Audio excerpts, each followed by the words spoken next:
ಸಂಪತ್ತಿನ ಸುತ್ತ ಹುತ್ತು ಬೆಳೆಸಿಕೊಂಡಿರುವ ನಾನು ಮುಂದೊಂದು ದಿನ ನಿನ್ನ ಸರ್ವ ಆಸ್ತಿಗೆ ನಾನು ಒಡೆಯನಾಗುವುದು ನನ್ನ ಪರಮ ಗುರಿ ಮಹೇಂದ್ರ.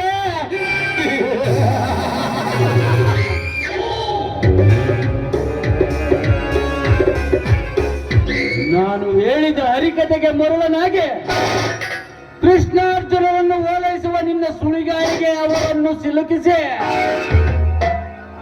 ಈ ಬಲ್ಲಾಳ ಬಿಲ್ಲುಗಾರನ ಬಲಿಯಲ್ಲಿ ಆ ಸುಂದರಾಂಗಿ ಸುಭದ್ರೆಯನ್ನ ನನ್ನವಳನ್ನಾಗಿಸಿಕೊಂಡು ಈ ಗಜೇಂದ್ರ ಕಟ್ಟಿದ ಹೊಸ ಕನಸಿನ ಹರುಷದಲ್ಲೇ ಪುರುಷ ಮುಗಿಯದ್ರೊಳಗಾಗಿ ಅವರಿಬ್ಬರ ನಡುವೆ ಕದನ ಕ್ಷೇತ್ರ ನಿರ್ಮಿಸಿ ಅವರು ಸತ್ತ ಸಮಾಧಿಯ ಮೇಲೆ ನನ್ನ ಆಶಾಗೋಪುರ ಮಹಲು ಕಟ್ಟಿ ಚಿಕ್ಕ ಸಾಹುಕಾರನಾಗಿ ಮೆರೆದಿದ್ದರೆ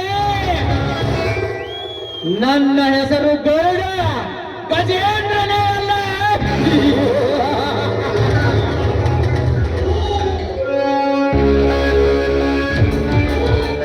ಈಗ ನನ್ನ ಪಯಣ ಆ ಸುಭದ್ರೆ ಹತ್ರ. ಸುಭದ್ರೆ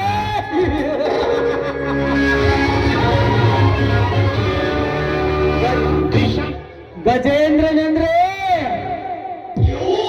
ಫೈರ್ ಅನ್ಕೊಂಡಿಯಾ?